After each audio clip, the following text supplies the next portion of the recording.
Welcome back to Medinare. In this video, let's discuss about angle system of classification of malocclusion. It was given by Edward Angle in the year 1899, and it's been 100 years since its introduction, and it's still in use because of its simplicity in application. It is based on the mesiodistal relation of teeth, dental arch, and jaws. So it classifies occlusion in the sagittal plane.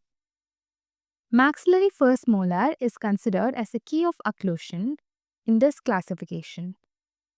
According to Angle, the normal occlusion is one where the mesiobuccal cusp of maxillary permanent first molar occludes in the mesiobuccal groove of mandibular first permanent molar. Along with it, there should be no irregularities in the line of occlusion. Angle's class 1 malocclusion. Here, the mesiobuccal cusp of maxillary permanent first molar occludes in the buccal groove of mandibular permanent first molar. It is similar to normal occlusion, right? But it will be accompanied with crowding, spacing, and rotation in order to be classified as class 1 malocclusion. There is also another type of malocclusion that comes under class 1, which is bimaxillary protrusion. The molar relationship will be normally class 1, but the dentition of both upper and lower arch are forwardly placed in relation to the facial profile. Let's look at Angle's class 2 malocclusion. Here, the distobuccal cusp of maxillary permanent first molar occludes in the buccal groove of mandibular permanent first molar. Here, the maxilla is ahead of the mandible. It has two divisions, namely Angle's class 2 division 1 and Angle's class 2 division 2. In both of these cases, the molar relation will be same, which is distobuccal cusp of maxillary permanent first molar occludes in the buccal groove of the mandibular first permanent molar. That is same, but the difference lies in the incisor segment. In class 2 division 1, the upper incisors will be proclaimed with increased overjet. In class 2 division 2, the upper central incisors are lingually inclined and lateral incisors are labially tipped, overlapping the central incisors. Class 2 division 2 can be further differentiated based on differences in the spatial conditions in maxillary dental arch. It can be divided into three types, which is type A, B, and C. In type A, the permanent incisors are palatally retroclined without occurrence of crowding. In type B, the maxillary central incisors are palatally retroclined, the laterals are labially tipped or laterals overlap the centrals. In type C, the four maxillary permanent incisors are palatally retroclined and the canines are labially positioned.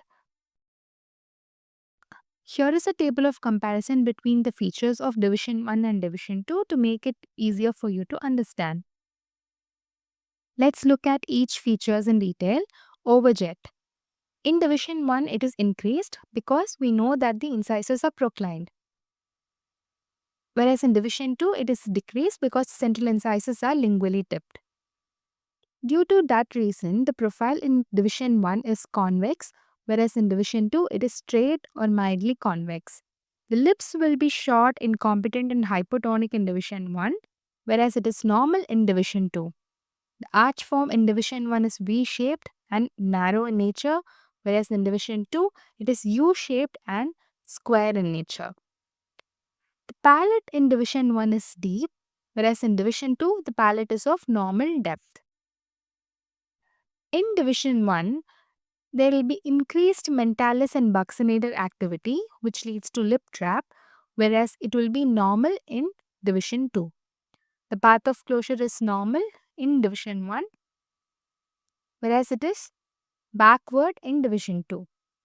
The lower facial height will be normal or increased in 1, whereas it is decreased in division 2.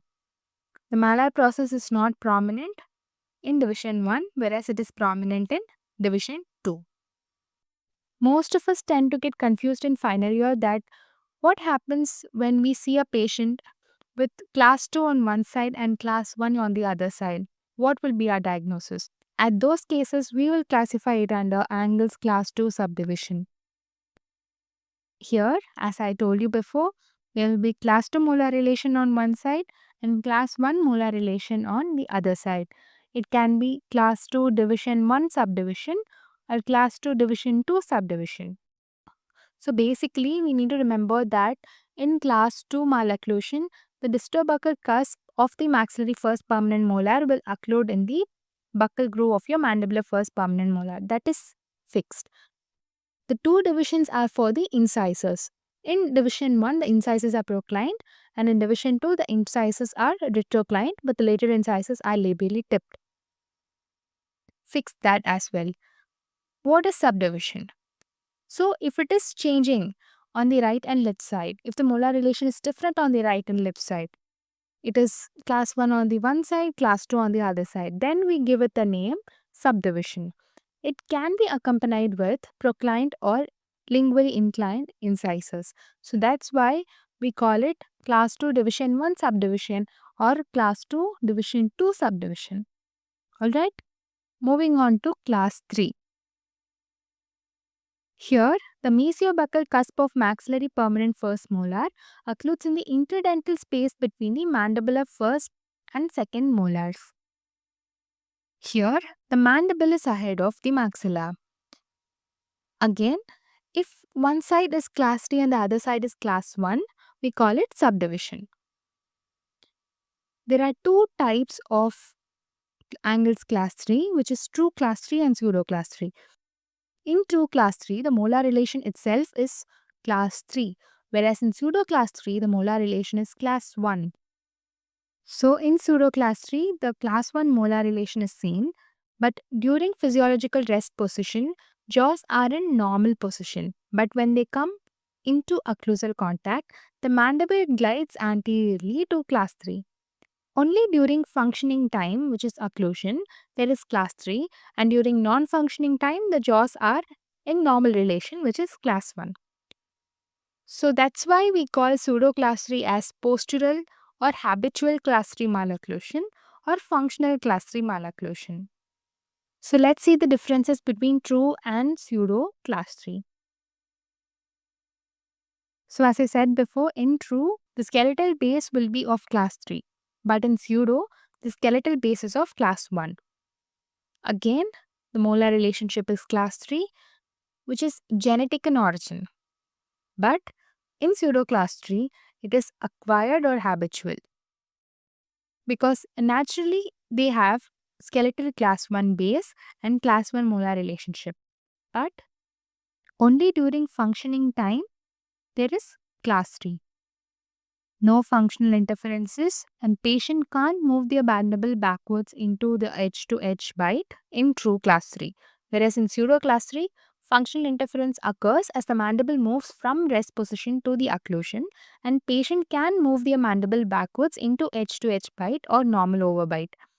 The path of closure in true is upwards and forwards, whereas in pseudo class 3, the path of closure is upwards and forwards until the point of premature contact.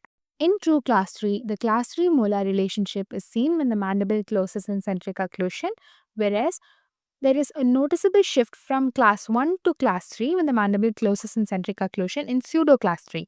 That's the point. Okay? Overbite varies in true class 3, whereas in pseudo, there is a deep overbite.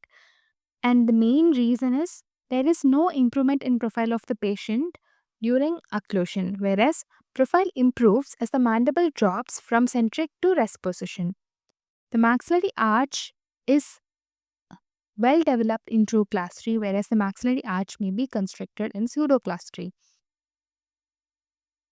True class 3 is a skeletal dysplasia involving mandibular hypertrophy, whereas pseudo class 3 is a postural malrelationship due to reflex mandibular protraction. And there is also another type, which is class 4 malocclusion, when there is angles class 2 relation on one side and angles class 3 relation on the other side of the dental arch. So after all these efforts of angle, there are some drawbacks in this as well. Angle considered only anteroposterior relationship. He did not consider malocclusion in transverse and vertical plane. Also, canine relation is not included. He is considering first molar for classification, right? The position of first permanent molar is not fixed and classification can't be applied if the first molar is missing. Classification also can't be applied to deciduous dentition, and individual tooth malpositions like rotation are not considered. It doesn't differentiate skeletal and dental malocclusion, and Angle's classification doesn't mention the etiology of malocclusion. Angle's classification of malocclusion is been modified by Dewey. In 1915, Martin Dewey modified Angle's class 1 into 5 types and class 3 into 3 types. In class 1, he has given 5 types, right? Type 1, class 1 malocclusion with bunched or crowded anterior teeth. In type 2, class 1 malocclusion is seen with protrusive maxillary incisors. In type 3, class 1 malocclusion is seen with anterior crossbite. In type 4, class 1 molariation with posterior crossbite. In type 5, the permanent molar has drifted mesially due to early extraction of second deciduous molar or second premolar. So these are the 5 types given by Dewey in class 1. He has also modified the class 3 into 3 types. In type 1, the upper and lower dental arches when viewed separately are in normal alignment. But when the arches are made to occlude, the patient shows an edge-to-edge incisal alignment suggestive of forwardly moved mandibular dental arch.